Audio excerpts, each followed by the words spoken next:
الناموس أكتر كائن قتل البشرية منذ بداية الأرض، بل وبيتسبب حاليا بقتل ما لا يقل عن 1,000,000 إنسان سنويا. كائن في منتهى الإزعاج سواء بصوته أو بلدغاته أو حتى مجرد وجود، لكن لأغلب الناس ما تعرفوش إن الناموس مش مجرد حشرة مزعجة، ده سلاح متنقل وسيط قاتل نقل أمراض حصدت أرواح ملايين البشر على مدار التاريخ. وعشان كده السؤال اللي دايما بيتكرر، هيحصل إيه يعني لو الكائن المزعج ده اختفى؟ مش الحياة هتبقى أحسن بكتير؟ بس قبل ما نبدأ تنساش تصلي على النبي، تعمل اشتراك للقناة عشان يوصلك كل جديد.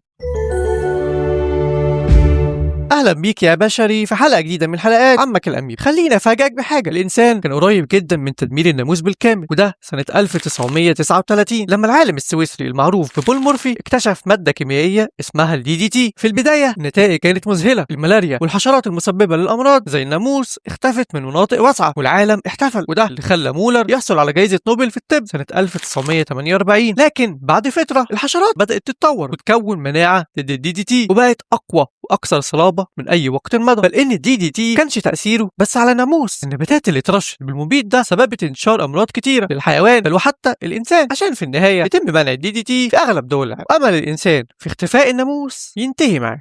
بعد فشل الإنسان في إبادة الناموس بدأ يفكر إنه بدل ما يبيده يحاول يتحكم في أعداده، سواء باستخدام مبيدات مش ضارة للإنسان أو حتى بزيادة أعداد الكائنات عدوة الناموس زي سمكة الناموس اللي بتتغذى بشكل أساسي على الرقات الصغيرة للكائن ده. بس خلينا نفترض إننا فعلا قدرنا نقضي نهائيا على الناموس، هل تفتكر الحياة هتبقى أفضل فعلا؟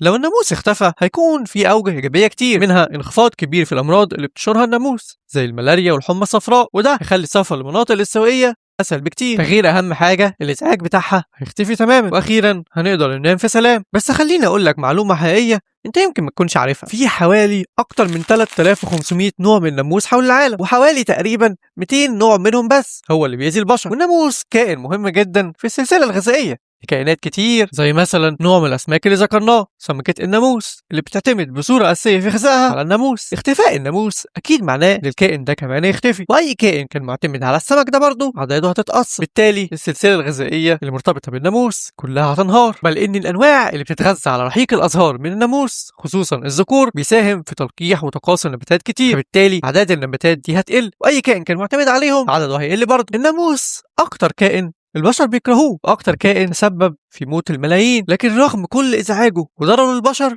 وجوده ضروري لبقاء الحياة على الارض. يعني ببساطة حتى الكائن اللي كلنا بنكرهه هو جزء من توازن الكوكب اللي مش ممكن نستغنى عنه. بس كده، لو وصلت هنا وحاسس ان في موضوع عايز نتكلم عنه اكتب لي في الكومنتس، انا كده برد على كل. عمك الاميبا ينصرف. وما تنساش تعمل لايك.